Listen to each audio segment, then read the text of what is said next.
My name is Justin Stansell. And I'm Czajkowski. We are ELET students working on our junior practicum design project At UNCC Charlotte. The device we've made, this is a motion activated music synthesizer.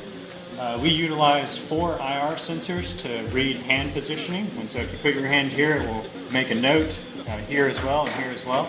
There's 2 notes per sensor, so there's a note up here and a note down here.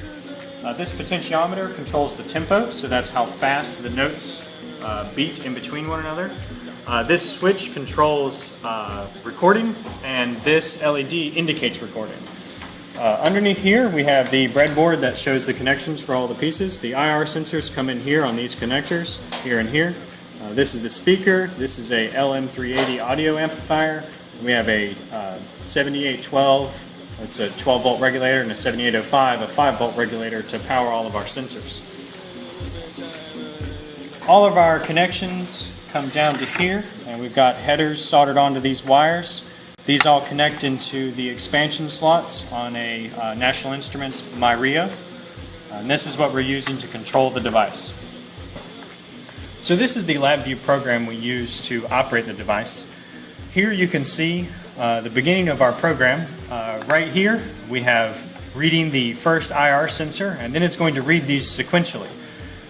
So here we're coming down, this data comes down, this data comes down, this data comes down, and this data comes down. We then activate the LEDs that are on board with the MyRio if we're within a certain threshold, and then that will turn on the LEDs. Here we read the pot for the tempo. This controls the delay in between each tone. Right here we determine whether we are in the high hand position or the low hand position, and then we send that as a number down to this array, and then we index this array here. This case structure right here determines whether we're recording or if we're not recording. So if we're recording, we're here. If we're not recording, we're here. Pretty much all this does is array manipulation to store the numbers.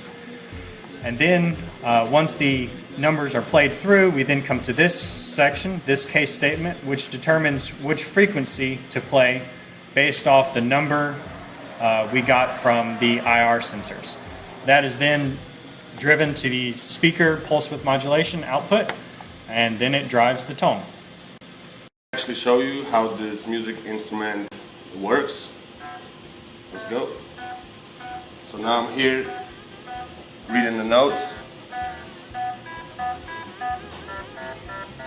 So this is what we meant by one note.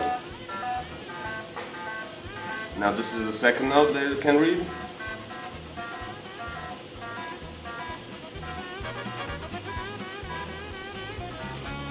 I can also speed it up.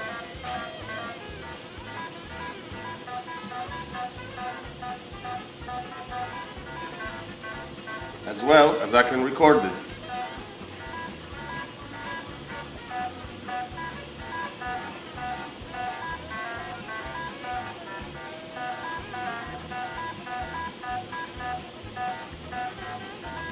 And I can play it back to you.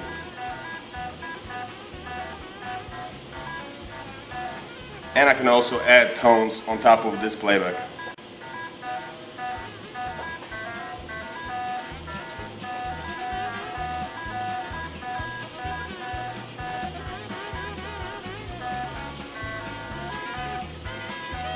And this is how this device works. Thank you.